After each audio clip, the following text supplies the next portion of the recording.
কি কো গাড়ি এক গায়ে জল বেচতে পারি, এটা আর কোনো সমস্যা নাই, কথা বুঝছেন?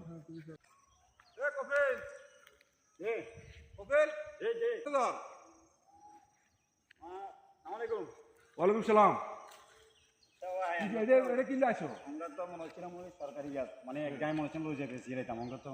না না ও ভাই, দল ক্ষমতা আছে হিলে বলি যে ক্ষমতার অপব্যবহার করে তুমি যে সরকারি সম্পদ লই যাবে লুটপাট করি, কিন্তু ঠিক নয়। এগুলো হচ্ছে যে রাষ্ট্রীয় সম্পদ, এগুলো হচ্ছে যে বন বিভাগ অধিদপ্তরের সম্পদ। এগুলো এই সম্পদের মালিক মনে করো তুই এখন এক গাড়ি নিয়ে গেলা, তুমি এক গাড়ি নিয়ে মনে করো যে গণমতো তুই চললা, তুই একজনে চললা। আর তুই যদি নকার এগুলো সারা বাংলাদেশের আমাদের দেশের যত জনগণ আছে প্রত্যেকটা জনগণে পাইব, প্রত্যেকটা জনগণের সম্পদ।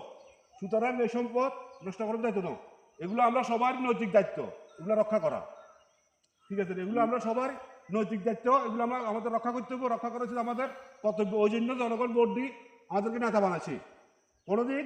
আর এইসব চিন্তা ভাবনা করিও না ভাই, ঠিক আছে? না এইসব ধরনের চিন্তা ভাবনা করি না, দরকার অন্য কোনো ব্যবসা বাণিজ্য করি, অন্য কোনো ব্যবসা বাণিজ্য করি খাও।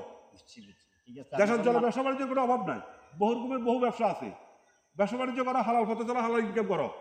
এইসব সরকারি সম্পত্তির দিকে নিও না কোনোদিন, সাইবার কোনো ফার্স্ট নেই না, ঠিক আছে? রে অসুবিধা নাই, চলে যাইও। আমরা জাস্ট বিনোদনের জন্য একটা ভিডিও বানাইছি। এই ভিডিওতে যদি কোনো রকমের কোনো যদি ভুলভ্রান্তি যদি হয়ে থাকে তাহলে আপনারা আমাদের এই ভিডিওটা ক্ষমাসুন্দর দৃষ্টি দেখবেন, এটা বিনোদনমূলক দেখবেন, এটা অন্য কিছু ভাববেন না, কি বলেন? ঠিক আছে, আমরা মনে করেন যে একটা ফানি ভিডিও বানানোর জন্য এই ভিডিওটা করা। ঠিক আছে, আসসালামু আলাইকুম।